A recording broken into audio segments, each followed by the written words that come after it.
Yang terhormat Presiden Republik Indonesia, yang terhormat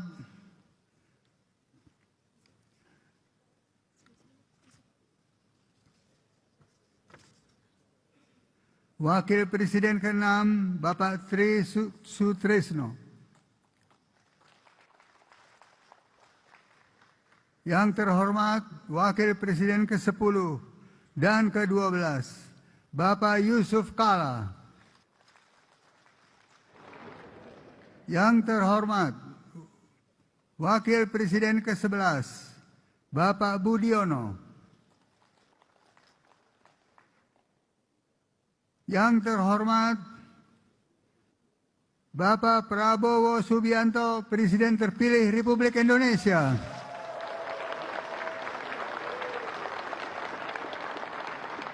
Akhirnya hari-hari seperti yang sering Anda gambarkan untuk Pak Jokowi itu tiba juga. Bahkan ini lebih cepat ya. Presiden Jokowi atau Pak Mulyono itu sekarang sudah sangat jelas tanda-tandanya mulai ditinggalkan. Ini tidak ada lagi tepuk tangan apalagi puja-puji seperti yang sering dilakukan oleh lembaga survei dan para buzzernya. Momen itu terekam dalam sidang paripurna perdana DPR RI untuk periode 2024 sampai 2029. Ketika pimpinan rapat sementara menyebut nama Jokowi, itu tidak ada tepuk tangan. Ya, soal ini sangat terkesan dia sudah dilupakan. Sebaliknya, tepuk tangan sangat meriah ketika nama Presiden Prabowo itu disebutkan. Ya, hanya satu kata, tragis. Itu yang mewakili kondisi psikologis dari politik hari ini. Bahwa seseorang yang 10 tahun dieluk-elukkan, dipompa elektabilitasnya, dimanipulasi dukungan publiknya, dipuja oleh lembaga survei, diajukan sebagai tokoh yang berpihak pada rakyat, akhirnya rakyat meninggalkannya. Mungkin itu yang kita sebut sebagai tragedi dari kekuasaan, atau bahkan komedi dari kekuasaan. Kita hanya ingin mengatakan bahwa kekuasaan itu ada batasnya, dan batas dari kemunafikan adalah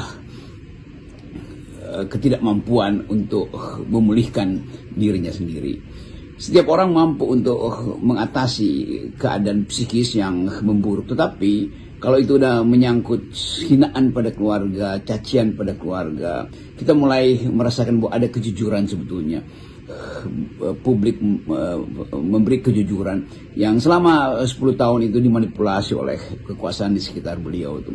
Jadi Pak Jokowi akhirnya mengalami sendiri sesuatu yang kita sebut paradoks dari kekuasaan, terlalu tinggi melambung dan terlalu puja-puji itu berlebihan tuh.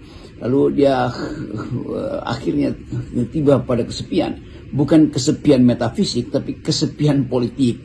Dan kesepian politik itu adalah hukuman tertinggi bagi seseorang yang pernah punya ambisi bahkan untuk memerintah seumur hidup kalau bisa tuh.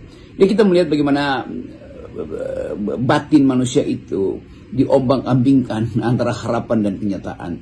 Dan harapan-harapan yang pernah dipelihara beliau akhirnya menemukan kenyataan yang pahit. Jadi kita mungkin hanya ingin mengatakan bahwa yang sudah ya sudah tuh, tetapi yang sudah itu punya akibatnya karena ini soal politik. Jadi kalau tepuk tangan pun tidak diperoleh lagi oleh Pak Jokowi, itu artinya Pak Jokowi tidak lagi berhak tepuk dada sendiri itu, apalagi orang-orang lain yang meminta Pak Jokowi tepuk dada tuh. Tidak ada yang bisa ditepukkan dari dada karena semua yang pernah direncanakan oleh Pak Jokowi berantakan tuh. Dari soal ekonomi yang selalu kita ingat 10% meroket, akhirnya drop. Dari soal macam-macam lah, kita nggak perlu hitung semua hal yang sudah pernah ditulis atau dibahasakan melalui media massa atau divisualisasikan melalui film-film yang terakhir, film Dirty Hand itu. Jadi betul-betul tragika ini berlangsung pada Pak Jokowi. Dan kita sebetulnya ingin tuntut lebih jauh tuh. Mereka yang ada di sekitar Pak Jokowi yang potensial untuk menghalangi beliau masuk dalam jebakan-jebakan arogansi, tidak bekerja. Mereka yang seharusnya mampu untuk menegur Pak Jokowi bahwa kebijakan Pak Jokowi itu boros anggaran dan berbahaya bagi kemakmuran itu, juga tidak melakukan tugasnya. Jadi bukan sekedar Pak Jokowi, tetapi rejim ini mesti kita mintakan pertanggungjawaban. Begitu peradabannya. Situasi semacam ini kan sesungguhnya biasa saja ya, Bung Rocky. Orang-orang atau bahkan para menteri yang sebelumnya ini mengelulukan itu mulai meninggalkannya gitu ya.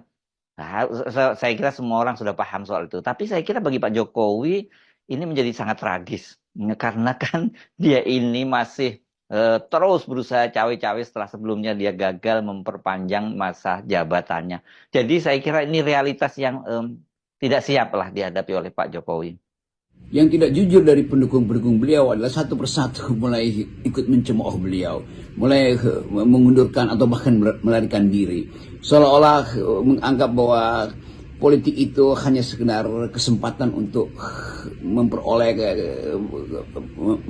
kemakmuran finansial, kemakmuran material tanpa ada pertanggungjawaban etis. Tentu menteri-menteri yang ada di sekeliling Pak Jokowi yang gagal memberitahu pada dia atau berupaya untuk tidak memakai rasionya di dalam membuat kebijakan harus ikut bertanggung jawab.